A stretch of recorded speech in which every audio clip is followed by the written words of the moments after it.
Hola a todos y todas, bienvenidos a un nuevo episodio de La Siguiente Movida. Soy Juanita León, la directora de La Silla Vacía, y estamos aquí con Héctor Riveros, analista político y columnista de La Silla. Hola Héctor, ¿cómo vas? Hola, Juanita, todo muy bien. Sigue calientico el ambiente político cada vez más, ¿no? Cada vez más y hoy Pelean todos entre todos. Es realmente, todo lo que parece armado se desarma, se sí, desarmó lo del Centro Democrático, la consulta de los gobernadores también se bueno, no, desarmó. en la competencia El, presidencial hay el una cosa que, centro, el pacto histórico, pues parece que se va a quedar por fuera de ir al Frente Amplio porque la registraduría dijo que era una consulta interpartidista. y el Consejo O sea, Electoral se niega a reconocer la personeridad del pacto histórico, en fin, ese enrollo presidencial está muy, muy caliente, porque claro, se acercan además unos términos, ¿no? Se acerca el término de inscripción de senadores, de candidatos al Congreso, y entonces los que están como cañando, que dicen que son candidatos presidenciales, pero que quieren ser senadores, pues les toca empezar a tomar decisiones como lo hizo el senador Andrés Guerra en el Centro Democrático, en fin, pero bueno, pero de eso no vamos a hablar hoy, ¿no? no, Porque escogimos podríamos. hablar, no, ya no te arrepientas porque ya tenemos todo planeado para hablar de Armando Benedetti, el poderoso ministro del Ah, Interior bueno, de eso este sí es a gobierno. los gritos. Esto, si queremos hablar de peleas, ese es un buen tema. Armando Benedetti ha estado en boca de todos en estos días por su pelea con la magistrada Cristina Lombana, que fue a hacerle un allanamiento a su casa y a la que Benedetti trató de loca, Bueno, de todo. delincuente. Podemos oír el audio en donde el ministro del Interior habla sobre la magistrada que lo está investigando. Ella lleva 7 años investigando. Mire lo que le voy a decir, ella tampoco puede investigar a otras personas que no están aforadas. Y ha investigado 50 familiares míos, 50 familiares míos. Le estoy hablando de mi papá y mamá, mis hijos menores de edad, los tíos míos y las tías mías y sus esposos y esposas e hijos de ellos. Los ha investigado, acaba de traer un dictamen el jueves pasado. Hizo extinción de dominio. Es una persecución de esta loca, demente y delincuente que es esta magistrada. Bueno, pues eso generó toda clase de reacciones. El gobierno, incluido el presidente, salió a respaldarlo, pero él finalmente terminó rectificando y pidiéndole excusas a la magistrada por haberla llamado loca y delincuente, pero dijo que el allanamiento en su casa había sido pues muy cuestionable y yo creo, Héctor, que frente a eso, así como está de mal que él se exprese así de una magistrada, el allanamiento también tiene ciertos cuestionamientos sobre Sí. cuál es la pertinencia de haber hecho ese allanamiento en ese momento. Sí, sí, yo creo que hay, pero vamos por partes. La conducta de Benedetti, yo creo que la conducta de Benedetti sí es muy reprochable y creo que la Procuraduría no va a poder salirse del tema porque, bueno, mira, el día que Benedetti insultó a la magistrada, que aquí pues pasamos apenas un audio matizado, le quitaron todos los insultos de verdad. Ese mismo día, la Procuraduría confirmó una sanción contra el exalcalde de Cartagena, William Dow, porque les había dicho a los concejales que eran unos zampones. No me acuerdo bien cuál era la expresión que usó, pero alguna cosa así. Bueno, por esa expresión sancionaron al alcalde Dow. Y esa expresión no es ni la tercera parte de lo que dijo Benedetti contra la magistrada. Entonces, a mí sí me parece que aquí la Procuraduría tiene una tarea. El procurador El Hash anunció que iniciaba la investigación. Yo no sé qué tanto investigan, si ahí está pues el audio y ya, eso no tiene Sí, más o sea, discusión. es casi en flagrancia Claro, el proceso hay que terminarlo ya, porque ¿qué investigan? No, es que estamos en investigación de qué. Hay que imputar unos cargos, si es que los van a imputar, y derivar la sanción. Y otra cosa es, como tú lo dices, la magistrada Lombana, ella misma, en sí misma, en su persona, digamos, que tiene una serie de cuestionamientos, y la actuación judicial que adelantó. Sí, pues Héctor, como Benedetti tiene tantos escándalos de corrupción, yo creo que en La Silla sacamos una guía para entender los casos contra Ya Benedetti con Benedetti toca como cuando uno lee Cien años de soledad, que le toca ir apuntando sí, cuál Aureliano es para saber de qué es de lo que estamos hablando, porque Benedetti tiene como, no sé, un montón de casos. Tiene un montón de casos y yo creo que podríamos comenzar por de la mansión que le abrieron hace el último, un digamos. par de días. Esa es una investigación a raíz de una denuncia que hizo Camilo Enciso, el ex director anticorrupción del gobierno. Candidato al Congreso, ¿no? En realidad. Duque, ahora candidato al Congreso. Es un caso que seguramente no va a tener mucho piso, aunque cuando lo denunció Enciso, pues suena bastante polémico, ¿no? Sí. Benedetti vive en una casa en leasing. En una casa enorme, ¿no? Aunque él diga que metros cuadrados, con piscina en Puerto Colombia, que me imagino que está al frente del mar, pues, en fin, o en un conjunto de estos que están al frente del mar. Es una casa lujosa. Él dice que no es una mansión y que además dice que está en reparación y tal cosa. Pero no, es una casa lujosa, no, digamos, un funcionario común y corriente con unos ingresos de ministro no tiene cómo vivir en esa casa, porque es una casa que vale más de 5.000 millones de pesos y pues bueno, entonces esa es el primer cuestionamiento. Si es que es de él dice que no es de él.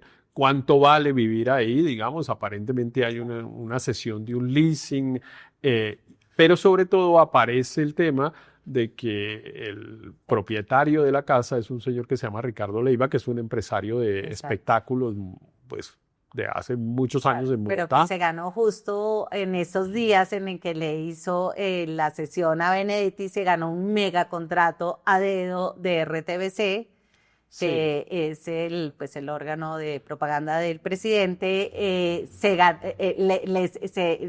Se ganó un contrato para hacer todo el montaje de lo de la CELAC en Santa Marta. Sí, hay todavía una cosita por ver, porque al principio se dijo, y eso sería grave, digamos, RTBC es un intermediario, que no debería ser intermediario. Si las empresas del Estado necesitan unas empresas que le ayuden en la operación logística de la preparación de eventos, pues deberían abrir una licitación. Hay unas empresas privadas y si hay públicas, pues que participen en la licitación y se las dan.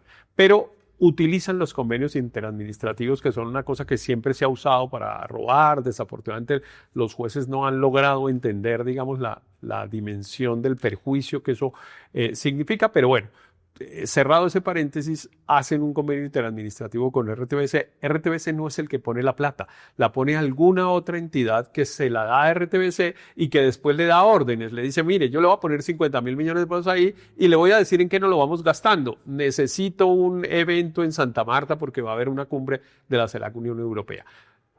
La pregunta es si el evento de la CELAC y Unión Europea en Santa Marta lo pagó el Ministerio del Interior.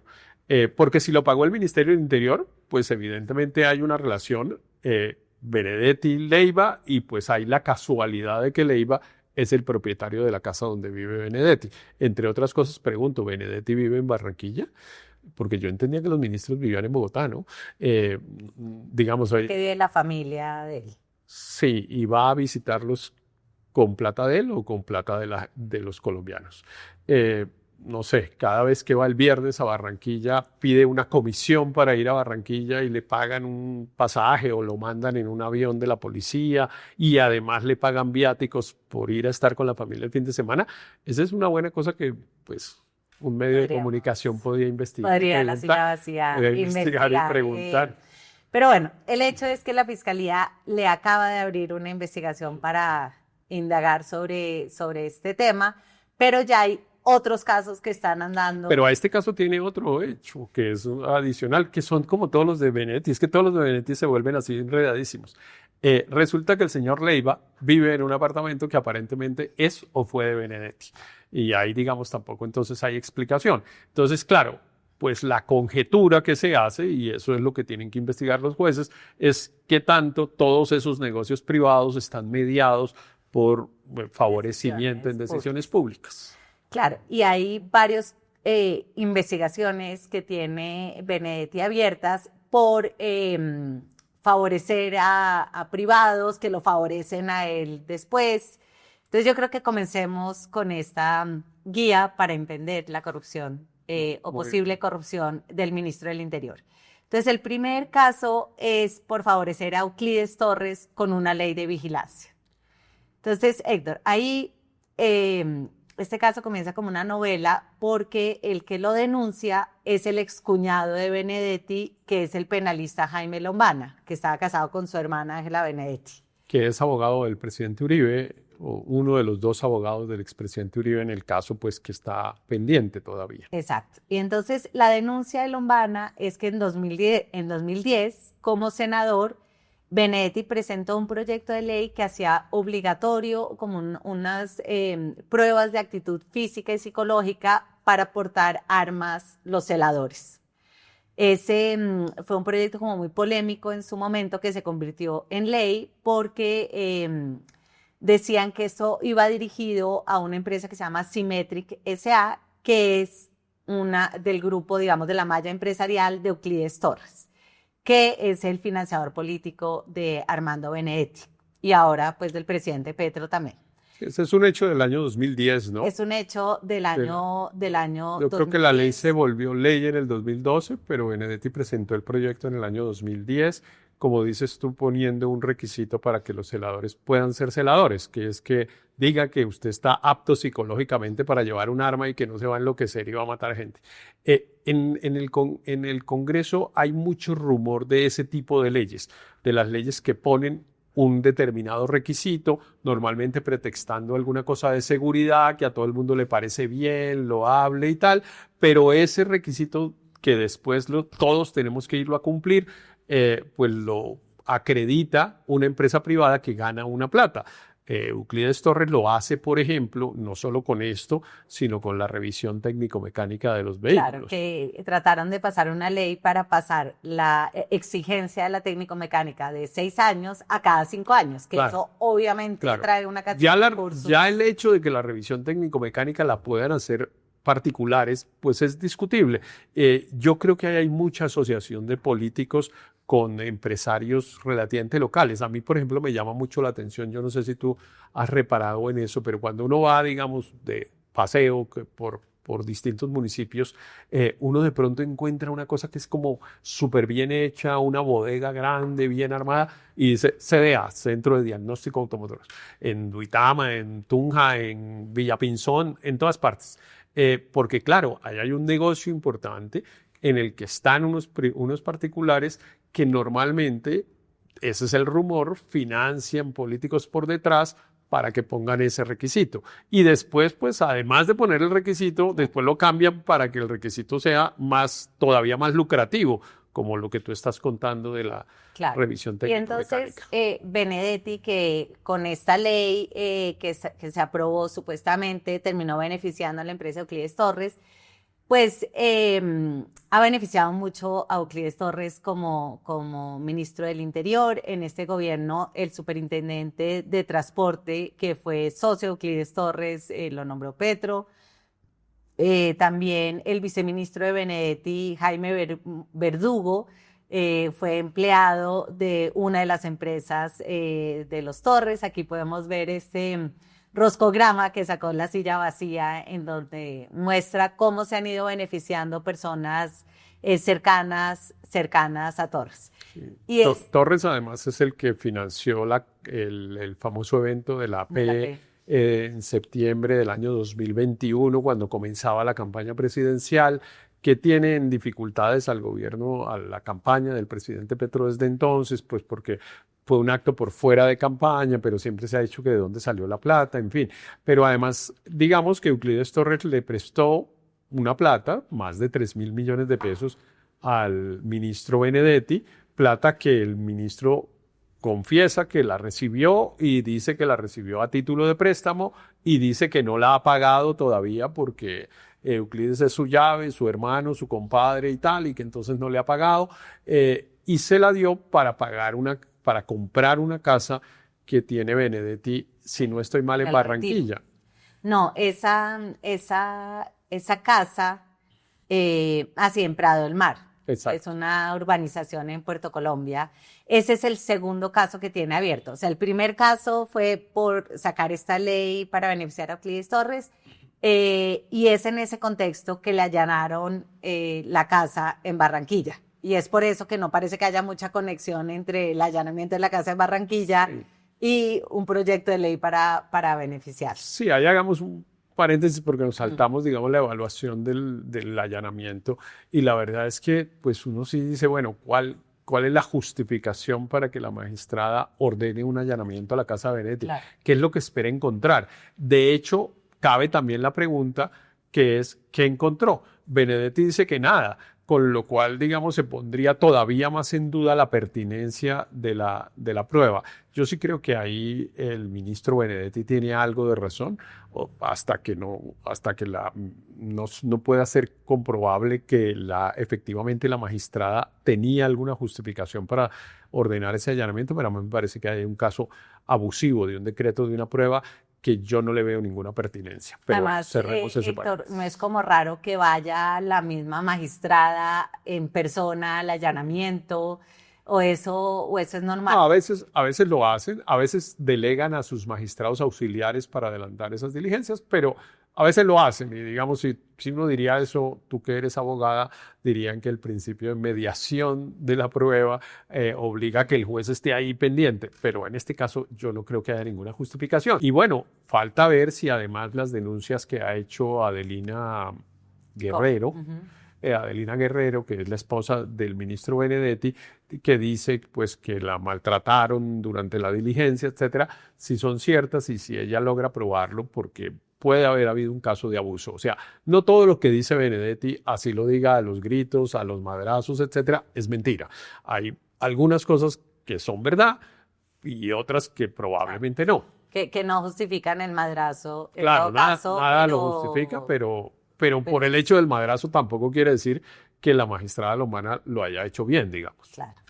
Bueno, hay un segundo caso judicial contra el ministro del Interior, que es el caso por enriquecimiento ilícito durante su paso por el Congreso desde el 2002 hasta el 2022. En particular, ahí están investigando la compra de un apartamento por 1.600 millones de pesos en 2010 en El Retiro, que es este sector muy costoso en el norte de Bogotá, que Benedetti se lo compró a Ruby Corredor Ruiz, que lo adquirió de la Dirección de Estupefacientes, que subastan estos apartamentos, y la Corte ha dicho, o sea, esa vendedora no tenía la capacidad contable para comprar el inmueble, ni tiene cómo justificarlo. Entonces creen que ahí Benedetti lo que hizo fue también un entuerto, y está la compra que estábamos hablando en Prado del Mar, que Benedetti ha dicho que esa se la regaló o se lo prestó Euclides Torres a cero interés. Claro, ese apartamento del Retiro tiene pues otra historia, otra vez como Benedetti en cada caso hay un montón de entuertos. Ese apartamento, sorprendentemente, yo creo que ahí también cabe una discusión, le iniciaron un proceso de extinción de dominio por enriquecimiento ilícito, lo inició la Fiscalía, que hay un tema jurídico de que Benedetti era congresista y sin embargo el proceso de extinción de dominio lo lleva a la Fiscalía porque la gente dice, pues digo, los abogados dicen que la extinción de dominio es como una especie de proceso sin parte, que es el bien, y entonces pues el bien no tiene fuero. Bueno, esa es una discusión de abogados, digamos, pero el hecho es que se adelantó ese proceso y no sé si tú recuerdas un poco la imagen de Benedetti como recogiendo sus cosas y saliendo de la casa en la que vivía, con su familia, una cosa un poco dramática. Bueno, un tiempo después, no sé qué tanto, finalmente el tribunal le dio razón a Benedetti y dijo que ese era un proceso que no se había justificado y le devolvieron el apartamento. Que ahí otra vez, digamos, vuelve y Benedetti encuentra alguna razón para decir, mire, yo lo que soy es un perseguido, claro, porque yo no sé si lo están persiguiendo o no, no sé si ha cometido delitos o no, pero lo cierto es que en relación con los casos de Benedetti siempre las autoridades judiciales también aparentemente cometen errores, cuando no arbitrariedades, digamos. El caso de la extinción de dominio de su apartamento, insisto, terminó en favor de él. Bueno, El del Retiro, que además es un apartamento muy lujoso y en el sitio más lujoso de Bogotá, pues. claro. El tercer caso, que yo creo que ese es el que realmente lo tiene él en problemas, es el del tráfico de influencias en FONADE. En ese caso, la sala ya está acusado formalmente por la Corte Suprema. O sea, está en etapa de juicio. Está en la etapa de juicio porque la Corte consideró que tiene las pruebas suficientes para probar el delito. Y básicamente el delito es que Benedetti, como senador de la U durante el segundo mandato de Santos, utilizó a FONADE para darle un contrato a dedo a una empresa que se llama Certicámara. Es un contrato de 741 millones de pesos y ese es un caso en donde uno de los que ya está condenado, que se llama Jorge Iván Henao, que era la mano derecha del director de FONADE, dijo que Benedetti le pidió directamente que intercediera en el contrato. Y lo que hizo FONADE fue suspender el proceso de convocatoria pública para darle a dedo este contrato a Certicámara. Y el problema, me parece, para Benedetti en este caso, Héctor, es que ya están condenados por ese caso los excongresistas Musa Besaile y el Ñoño Elías. Sí, para que la gente entienda, recordémosle a la gente que FONADE es una entidad que incluso hoy ya no existe, se modificó y se llama En Territorio. Y es una entidad que otra vez es de esas que el Estado utiliza para hacer lo que se llaman convenios interadministrativos, es decir, que una entidad le da plata a FONADE y FONADE es el que realiza los contratos, la ejecución del proyecto, con un régimen de contratación mucho más flexible, mucho más opaco también. Entonces, eso es lo primero. Y yo lo repito porque es que cada vez que uno habla de Benedetti o de estos temas de la corrupción en la que hay congresistas, casi siempre hay un convenio interadministrativo. Los convenios interadministrativos son una fuente enorme de corrupción en Colombia. Pero bueno, dicho eso, estas empresas pues tenían este negocio y aparentemente mediaron los congresistas, están condenados el Ñoño, Musa, bueno, las personas que participaron desde FONADE, y Benedetti está llamado a juicio, que no es una cosa menor, pues una acusación de la Corte Suprema de Justicia o pues de un magistrado de la Corte Suprema de Justicia es una incriminación fuerte. Y ahí pues entonces, claro, cabe la pregunta de qué tanto un gobierno se puede dar el lujo de nombrar ministro del Interior a una persona que está ya acusada en juicio. Pero a mí sí aprovecho este de los múltiples casos de Benedetti para hacer un comentario y una pregunta, que es, ¿y la justicia qué? Porque este es un caso que ocurrió en el año 2012, 14 tal vez. 2017. 2017. Fue firmado ese contrato. Ok, 2017 tiene 8 años que hace que ocurrió. Y desde hace 8 años se está investigando, tanto que ya hay unos condenados. Y mi pregunta es, ¿por qué el proceso se demora tanto? ¿Por qué ninguno de los procesos de Benedetti termina? Claro, con absolución o con lo que condena, sea, con lo que sea, pero es que no puede ser. Mira que hablamos del proyecto de ley, es del año 2010, es decir, 15 años o 13 años han pasado. 8 años han pasado. O sea, mira, tú y yo que pues vivimos aquí hablando de política y vivimos pendiente de los temas políticos, oímos decir que van a coger preso a Benedetti desde hace 15 años. Sí. O sea, hace 15 años uno se sienta en un café de tortileadero político y todos dicen, esta semana cogen preso a Benedetti.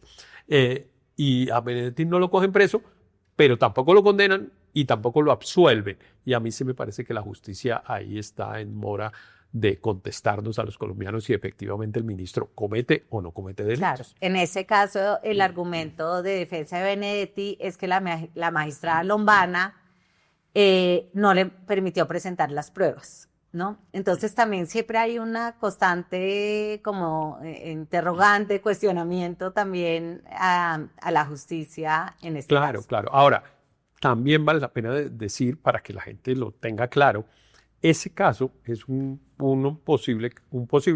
caso de corrupción porque ya hay unos condenados, es un caso de corrupción de muchos que ocurrieron en FONADE, donde le dieron una cuota al ñoño y a Musa a ciencia y paciencia del gobierno. Del gobierno Santos. Del gobierno Santos de entonces, sabía que le estaba entregando esa cuota a los ministros, un poco porque toda esta discusión de los senadores, de la unidad a los senadores, de esta cosa de la unidad de gestión de riesgo y tal, y este gobierno que ha cometido, ese es un hecho igual a todos estos, en los que les dan unas cuotas a los congresistas. En este caso les dieron las cuotas a los congresistas para pasar la reelección, como para la campaña de reelección de Para Santos. la campaña, que después siempre se dijo, bueno, incluso creo que los propios excongresistas dijeron que ellos habían repartido plata en efectivo durante la campaña, y en fin. O sea, la línea de corrupción es más o menos la misma en forma más o menos permanente. Bueno, y hay otras investigaciones que están todavía en la fase de investigación, pero que son bastante incriminantes también contra el ministro. La principal, la que tiene que ver con la financiación irregular de Petro, en donde el ministro en un audio se autoincrimina. Oigamos el audio de su conversación con Laura Sarabia. No te estoy amenazando, pero ahora sí te amenazo, hueputa. A ti y al presidente, ¿viste? No te estoy amenazando. Pero si tú quieres que te amenace, yo salgo y bueno todo lo que sé. Que sea bastante pegada con el mundo, ¿eh? Bueno, entonces dice... Siempre con madrazo. No, si se conoce lo que hicimos, básicamente nos hundimos todos, nos vamos presos. O sea, esto es una autoincriminación total, Héctor. Y no se ha conocido. Es el audio, no, y este es el audio por el cual supuestamente lo meten en la lista Clinton. O sea, en la justificación de la lista Clinton dicen al presidente Petro por no haber hecho lo suficiente contra los narcos. Y a Benedetti por este audio, porque dice que recibió 15,000 millones de pesos y que los van a meter presos si supieran quién se los dio. Claro, y no sabemos, y pues es ministro del Interior, digamos, que es otra vez la debilidad de la justicia realmente es muy grande, pero claro, este es un tema complejo, entre otras cosas porque este es el asunto del cual todo el mundo se coge, digamos, los opositores del presidente Petro para decir, en realidad lo que aquí hay es un chantaje. Benedetti es ministro del Interior es porque tiene una información que si la develara le haría mucho daño al presidente Petro, incluso podría haber llegado hasta que tuviera que dejar el cargo, digamos, ya ahorita no, nadie piensa en eso, pero hace un par de años podría haberse pensado en eso, y entonces es como la prueba reina del chantaje. Pues ahí está confesado, si yo cuento nos vamos todos, y todos incluye a Petro. Entonces eso fue también, digamos, como un elemento que fue muy importante en la fractura que hubo al interior del gobierno cuando el presidente tomó la decisión de nombrar a Benedetti primero como director del DAPRE y después como ministro del Interior y el famoso Consejo de Ministros, cuyo principal objeto era fundamentalmente que el presidente les exponía que Benedetti iba a ser el jefe de todos y entonces unos dijeron yo eso no me lo aguanto. Claro. Entonces ahí hay un asunto, ahí empieza a haber un tema ya más de carácter político que jurídico, que es bueno, y el presidente por qué lo pone y los otros por qué se lo aguantan y en fin. Héctor, me parece que ese es un tema clave que discutamos y de pronto podemos primero oír a Francia Márquez en ese gabinete televisado donde le dice explícitamente al presidente sobre el chantaje. Presidente. Y es que no esté llegando gente aquí usando chantajes para contribuir a socavar un sueño que no es un proyecto de izquierda ni de derecha. Este es un proyecto de país. Héctor, cuando se conoció que el presidente de pronto iba a traer a Benedetti al gobierno, en la silla sacamos una historia que nos lo contaron gente muy cercana al círculo de Petro, que decían que el miedo que tenían en el gobierno con Benedetti cuando pasó todo esto con Laura Sarabia, era que Benedetti supuestamente tenía unos videos muy comprometedores de Gustavo Petro, como en una vida privada, personal, digamos, como muy vergonzosa, y que en eso consistía el chantaje. Pero claro, cuando uno oye los audios, pues uno dice no tiene que tener ningún video, o sea, con que sepa quién le puso esa plata y lo cuente, Claro. pues eso ya es suficiente. Claro, el chantaje ahí no lo menciona con los videos, nada que ver. Lo que está diciendo es, hubo una financiación ilegal y tú y yo sabemos que la hubo y si yo cuento, nos vamos todos. Nos vamos todos presos. Nos vamos todos. Y sobre eso no ha habido adelanto, ¿no? Porque O entre sea, otras pues está cosas... el Consejo Nacional Electoral. Ayer supuestamente tenía que fallar en la investigación sobre la financiación ilegal de la Y campaña. no falló. Y tampoco pudo fallar, es No, increíble. no pudo fallar porque yo creo que lo habíamos mencionado en alguna de estas conversaciones anteriores, el Consejo Nacional Electoral tiene que tomar sus decisiones con las 2/3 partes de los miembros, es decir, que necesita 6 votos para aprobar una ponencia. Hay 2 que son del pacto histórico, entonces votan en contra, 2 de 9.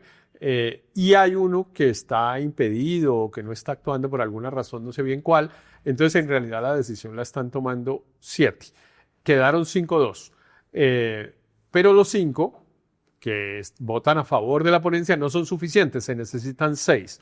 Entonces, nombraron unos conjueces y estamos en manos de unos conjueces. El doctor Acuña, creo, que es uno de ellos y el otro sí no lo Héctor, no pero lo no, conozco. no es como muy preocupante que en Colombia decisiones siempre tan claves queden en manos de un juez. O sea, es como... De un conjuez, pero además se demoren tanto porque, mira, para decir verdad, lo primero que tiene que decidir el conjuez es si el caso ya caducó o no, porque el Consejo Electoral tenía 3 años para investigar y sancionar la conducta eventual de financiación ilegal de campaña. Los 3 años ya pasaron hace varios meses. Y entonces ahí hay una discusión de si unas suspensiones del proceso se cuentan o no se cuentan. Y en fin, ya quedamos en manos de una interpretación de abogados. Realmente, otra vez, el reclamo es que las cosas en Colombia nunca terminan. Los procesos van rodando y rodando. Y este tampoco. Ahora, para decir verdad, en este caso han incriminado a unas personas como por ejemplo Ricardo Roa y algún par más, El director de control. pero no Benedetti. A Benedetti nadie lo ha mencionado ni en el Consejo Electoral ni en la Fiscalía, que también adelanta acciones en relación con este caso. Ahí a él nadie lo ha llamado, nadie le ha preguntado, etcétera. Entonces, pues lo único que hay es el audio que oímos, pero las autoridades no han investigado Claro. a Benedetti en el caso. ¿Tú crees que ahora que los gringos lo meten en la lista Clinton por esto, lo van a investigar o No, ya lo debieron podrían investigar. Ya lo debieron investigar. O sea, los gringos, yo sí creo y todos sabemos que saben más que lo que saben las autoridades colombianas de lo que pasa en Colombia y es probable que tengan alguna foto, algún audio, algún video que lo pueda incriminar. Si ellos dicen eso, ahí podría haber algún asunto. Yo no sé si lo hay o no, pero francamente este no me parece el caso más grave para Benedetti. Benedetti tiene unos problemas personales que son estos que estamos hablando, eso de estar llamado a juicio en la corte, pero en este caso, pues más allá de esa conversación, insisto, yo no veo que nadie lo haya metido seriamente en la financiación Entonces, ilegal de su campaña. Héctor, discutamos por qué Petro protege de esta manera, o sea, por qué nombra a una persona que tiene tantos antecedentes o ruidos de corrupción, alguien que ha confesado que pues que tenía un grave problema de adicción, cuando fue embajador en Venezuela, una cantidad de problemas con sus rumbas en Venezuela. Pero Petro le creó un puesto, pues que no existía una embajada, En la que FAO, también, y ahí que también le también. tumbaron. Y ahí terminó en dificultades, pues su tema con su señora, en fin. Tiene un caso pues un episodio de violencia doméstica. O sea, ¿qué es lo que le aporta Benedetti a este gobierno? Sí, pero para cerrar el tema de las investigaciones, todavía se nos quedan unas por fuera que no hemos mencionado. No las vamos a mencionar todas. Como el carrusel de pensiones en pero Córdoba, es que ese carrusel de el caso pensiones, de compra de votos en La Guajira. el carrusel de pensiones es que lo que quería mencionarlo porque el carrusel de pensiones es una cosa del FOMAC, es decir, del Fondo de Pensiones del Magisterio, que otra vez un convenio interadministrativo, ahora la fiduciaria previsora que tiene pues unas modalidades de contratación distintas y menos estrictas que las entidades públicas, pero en este caso además es de reconocimiento de prestaciones sociales, de pensiones a los maestros. Y entonces hay la acusación de que el FOMAC reconocía pensiones que no acreditaban los requisitos y las personas que resultaban beneficiadas pues tenían que pagar una coima por ese reconocimiento y en parte de esa coima aparecía el ministro Benedetti recibiendo algún beneficio. Pero Cuando era senador. Cuando era senador. Pero yo vuelvo y pregunto, ese es un caso que tiene 14 años. 14 años. Entonces, solo quería volverlo a mencionar porque es que me parece que cierra, digamos, el círculo completo como de este reclamo que yo he venido haciéndole a la justicia de cuándo vamos a saber si efectivamente en cada uno de estos casos ocurrió o no un delito, porque bueno, Benedetti lleva, ¿cuánto hace que lo nombraron ministro? Como año y pico, ¿no? Sí. Y bueno, y ahí está, y fue embajador, y en fin. Mira, en estos días estaba recordando yo que cuando comenzó el gobierno del presidente Petro, Benedetti pues lo excluyeron y entre otras cosas su reclamo y los gritos de si yo cuento pues nos vamos todos, es justamente porque le está diciendo, bueno, ¿y por qué me sacaron? Y lo que decían los rumores es que lo sacaron porque el presidente en ese momento dijo un poco, y empezando a contestar la pregunta tuya, que es ¿por qué lo nombra? El presidente en ese momento dijo, mira, tienes muchos enredos y de pronto nos enredamos, mejor vete para Caracas y allá escondidito, Claro. no, nadie se mete contigo. Pero el presidente cambió de opinión. El presidente pues terminó cediendo a las pretensiones de Benedetti porque el presidente sí es consciente del riesgo de nombrar un ministro de Interior con tanto ruido y con tanto debate. Claro, pero lo nombró, ha sido presidente encargado. Lo que más me impresiona es que en ese gabinete televisado en donde vimos lo de Francia, todos los ministros que le pusieron reparos a Benedetti terminaron saliendo, Todos, ¿no? claro. Porque los echaron o O porque se fueron. Susana, O sea, Susana, Alex Bolívar. Vega, Bolívar, Gustavo Bolívar. Alexander López. Alexander López, perdón, Gustavo Bolívar. Bueno, to- Francia, Bueno, Francia quedó absolutamente marginada. Jorge Rojas, Jorge el Rojas. No, director todos los de que hablaron SAFE. contra Benedetti se fueron. O sea, es un megapoder el que tiene Y después, este ministro. y después, por ejemplo, nombraron a Alfredo Sade, jefe de gabinete, Pero dos y veces. Benedetti lo hizo sacar, y pues Sade salió peleando con Benedetti. Ah, bueno, ¿y qué Eh, me dices del ministro de Justicia, Montealegre, que se peleó Ah, con Benedetti y al otro día se Petro fue. lo había echado? No, claro, Benedetti es un gran poder y ahí cabe la pregunta que tú estás haciendo, que es, bueno, ¿y cuál es el gran poder que tiene Benedetti?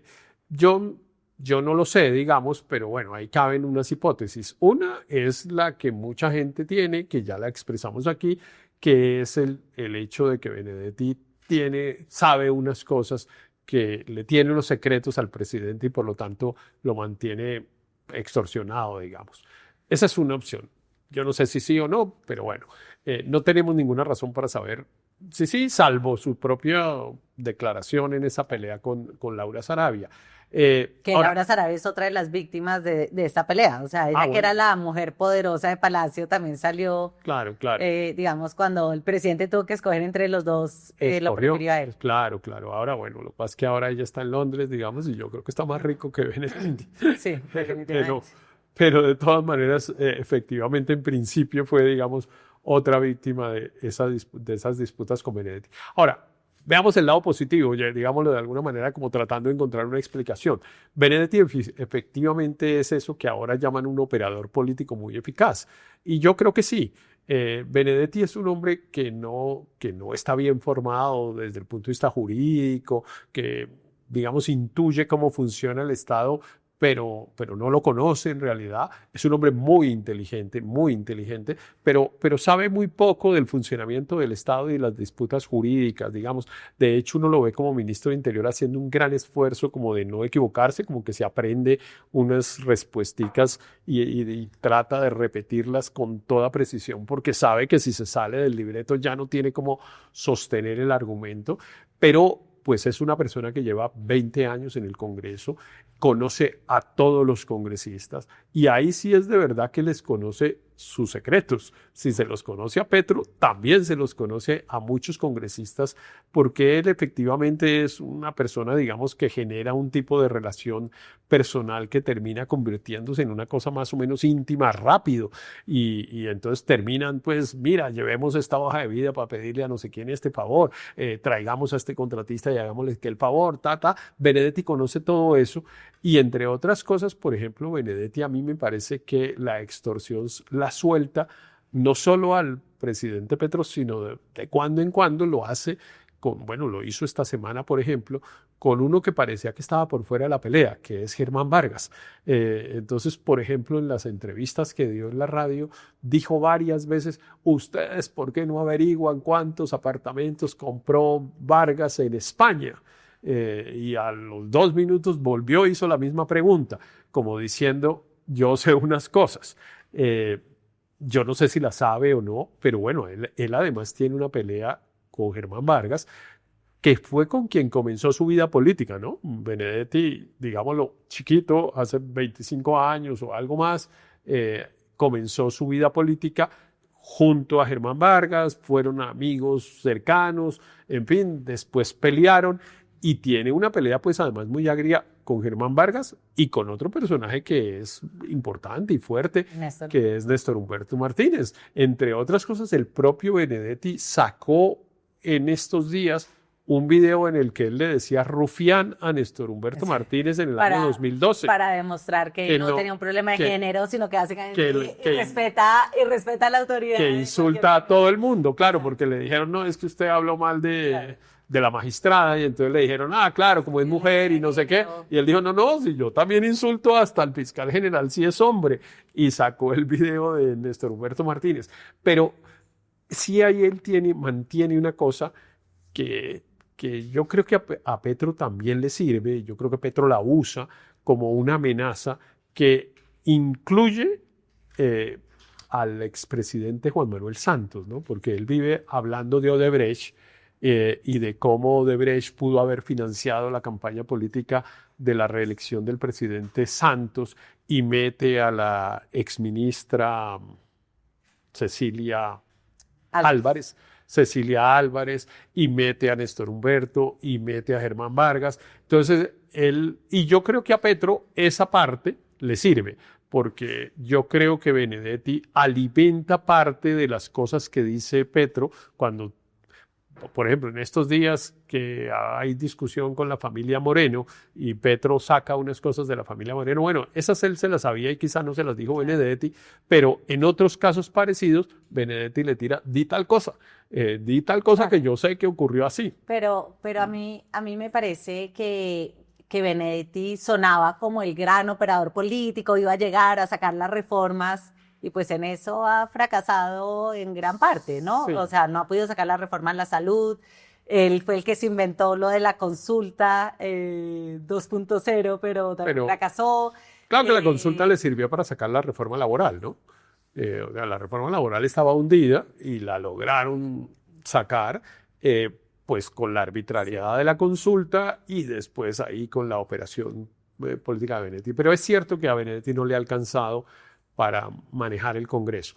Pero le ha alcanzado para unas cosas que yo creo que no son menores. A mí me parece que, por ejemplo, la división que ocurre hoy en el partido de la U no es solo atribuible a Roy Barreras, que también, sino también atribuible a Benedetti. El partido de la U, que era un partido con el que, digamos, la alianza anti-Petro contaba de manera casi como por descontado, porque el presidente de ese partido, que es Alex Vega, ex registrador, es muy antipetro, y porque Dilian Francisca, la gobernadora del Valle, que pues es prácticamente la jefe del partido, también pues tiene una opinión muy contraria al presidente Petro.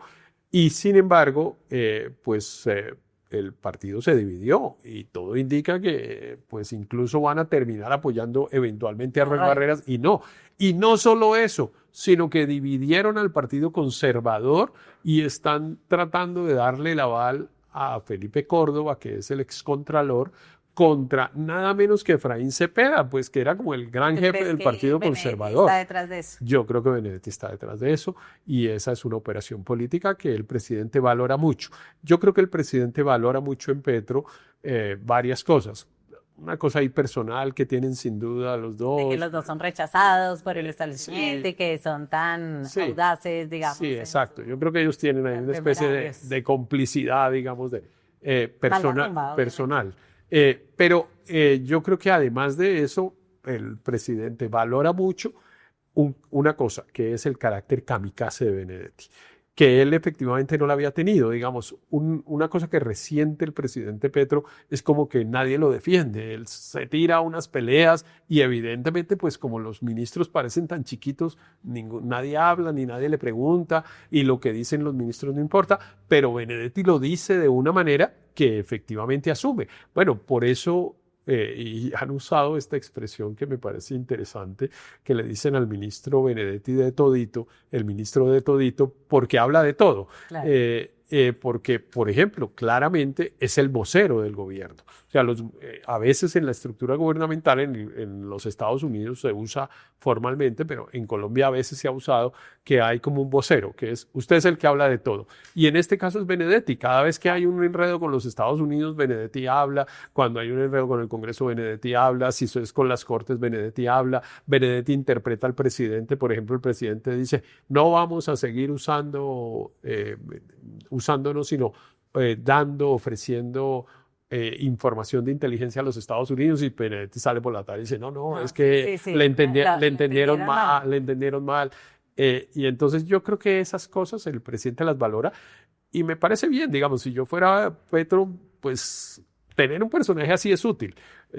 Sobre todo es útil en una pelotera en la que estamos, que en realidad es como si estuviéramos en la calle El Cartucho tirándose todo tipo de cosas unos a otros, y en la calle El Cartucho a uno le toca defenderse con un kamikaze como Benedetti. A mí lo que me parece preocupante, Héctor, es que el ministro del Interior, en principio, es el que ofrece las garantías electorales en elecciones.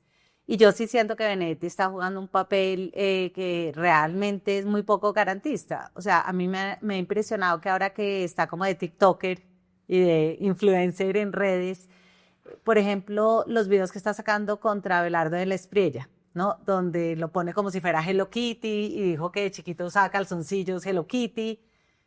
O sea, me parece que para un ministro del Interior que tiene que ofrecer garantías electorales, que esté haciendo proselitismo, primero tan bajo, pero proselitismo de ese tipo, me parece muy grave. Hay otra vez el procurador tiene un desafío.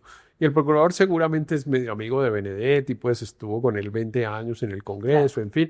Pero mira que el ministro Antonio Sanguino, el ministro del Trabajo, hizo unos comentarios desobligantes, bueno, pues críticos, digámoslo, de la reunión del expresidente Álvaro Uribe con el expresidente Gaviria.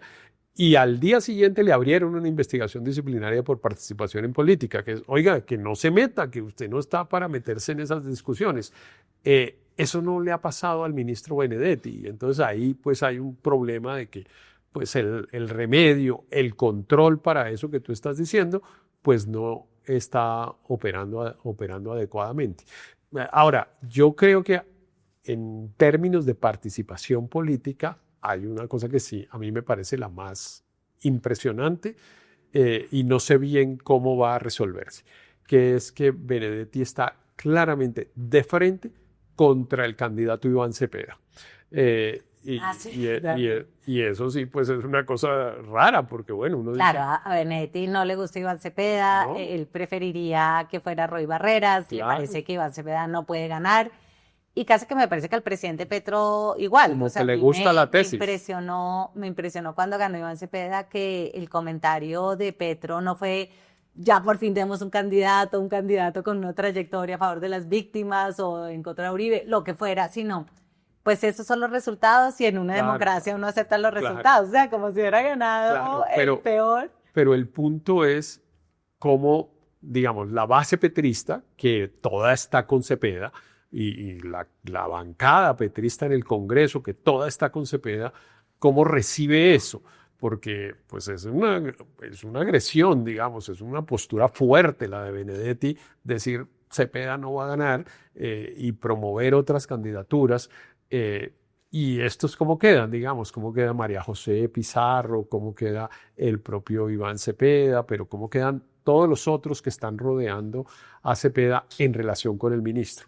Porque a mí francamente me parece que desde la perspectiva de Petro, esa es la verdadera dificultad política que él tiene. Porque en algún momento, yo no sé si ya ha pasado o no, pero en algún momento esos congresistas y el propio Iván Cepeda le van a ir a decir a Petro, bueno, Bueno, ¿de qué lado estás? Claro. Y ahí se va a armar una tensión que, bueno, esa sí sería la prueba reina de si finalmente el presidente le dice, estoy del lado de Benedetti, porque ahí sí ya es que está entregado a Benedetti, pues porque si ya es contra todos, incluido el candidato que va a ser el candidato del pacto histórico, porque así Benedetti haga lo que haga, el candidato del pacto histórico va a ser Iván Cepeda. Iván Cepeda es imbatible en la izquierda, ya ganó una consulta y la gente lo aprecia en la izquierda y en fin. Y eso no hay cómo crecer, inventarse un candidato que le logre ganar una consulta a Iván Cepeda, no hay. Entonces, la pelea la va a perder Benedetti en términos electorales y la va a perder también Petro y Petro se va a inmolar con él, pues pregunto. Pues Héctor, yo creo que cuando hacemos este recorrido, la conclusión es, pues Armando Benedetti es una persona muy hábil porque tiene investigaciones hace 14 años, Pero es muy graves, inteligente, investigaciones realmente es un hombre muy graves por inteligente. corrupción, termina siendo el que le arma en gran parte la campaña a Gustavo Petro, termina siendo, es como con las poquitas personas que uno ve que Gustavo Petro tiene una relación personal, que lo defiende, que le cae bien, es el único funcionario que no lo hemos visto insultar en público, De acuerdo. por el contrario dijo que le gustaba porque era un loco. ¿No? Que además tiene problemas de un episodio de violencia de género, tiene insulta a la justicia, hace Sí, política pelea con siendo poderosos. funcionario público, Pelea se con enfrenta con un poderosos. megapoderoso como era Néstor Humberto. Y por eso había con Luis Carlos Sarmiento, porque sí. él permanentemente mete en esa pelea también nada menos que a Luis Carlos Sarmiento. Entonces, bueno, Benedetti la verdad es que la expresión esa que yo he usado, se le aplica perfectamente, es un kamikaze.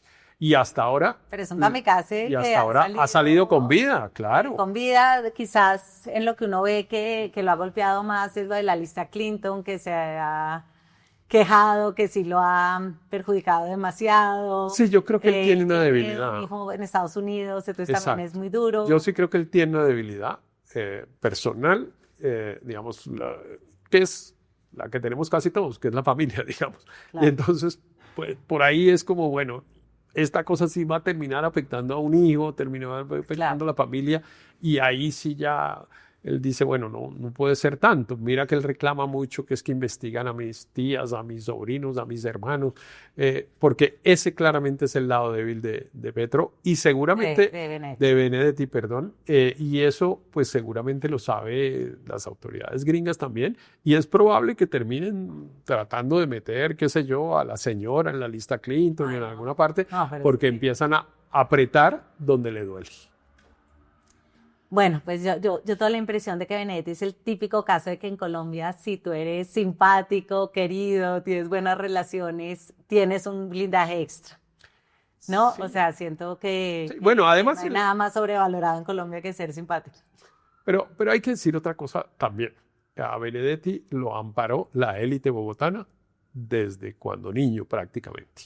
Él llegó al periódico El Tiempo, llegó a QAP, en fin, y pues bueno, está bien, pues yo no digo que no, era un hombre muy inteligente, yo lo conozco a él, lo conocí a él también chiquito, digamos, en la Constituyente, él era asesor de Eduardo Verano, Esto hace 35 años, Benedetti tiene 60 por ahí, o de pronto no ha cumplido 60, por ahí debe estar. Es decir, que Benedetti tenía más o menos 25 años, era una persona muy joven, era evidentemente inteligente, y yo trabajé cosas con él en ese momento, entre otras cosas relacionadas con el tema de la región Caribe, que promovía el hoy gobernador Eduardo Verano, la promovía mucho, él era su jefe, y entonces a mí me correspondía, digamos, como desde la perspectiva del gobierno, ver qué fórmulas encontraban, y desde ahí encontré a Benedetti, después lo encontré siendo concejal y yo secretario de gobierno, y siempre, bueno, yo siempre he tenido una relación cordial con Benedetti, porque siempre sale con una cosa divertida, querida, uno se ríe, tal, pero bueno, Benedetti ha demostrado tener una capacidad, bueno, tanta capacidad que le dedicamos un programa de La Siguiente Movida a él. Es al único que le hemos dedicado un programa personal. Claro, porque realmente pocas decisiones, me parece, han cambiado tanto la imagen de Gustavo Petro como su alianza a toda costa con Benedetti. O sea, yo creo que eso sí le ha cambiado mucho como la cara al presidente, y creo que eso justificaba este programa. Sí. Yo sé que tú querías hablar de otras cosas. No, a mí este tema me parece interesante, por supuesto, y además lo que tú dices es la verdad, ya lo habíamos hablado un poquito tangencialmente en otras conversaciones, y es el tema de la alianza de la izquierda con la política tradicional, y por esa vía, digamos, la realización de conductas que la izquierda y los colombianos, digamos, los electores comunes y corrientes rechazan mucho porque les parece pues que es unas componendas para favorecerse, para enriquecerse, para todo ese tipo de cosas. Y claro, por supuesto que la relación con Benedetti le pone ese sello al gobierno del presidente Petro. Es como la prueba reina. O sea, eso ya hoy no tiene discusión. Claro que Petro está dispuesto a cualquier cosa y el símbolo es Benedetti.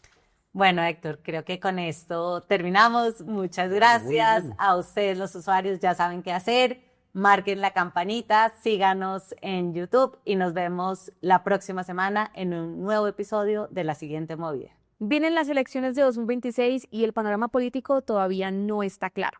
En el canal de YouTube de La Silla Vacía le explicamos a profundidad y sin sesgos las movidas de poder que serán claves para tomar decisiones el próximo año. Suscríbase a nuestro canal, active la campanita y haga parte de una comunidad que apoya el periodismo independiente.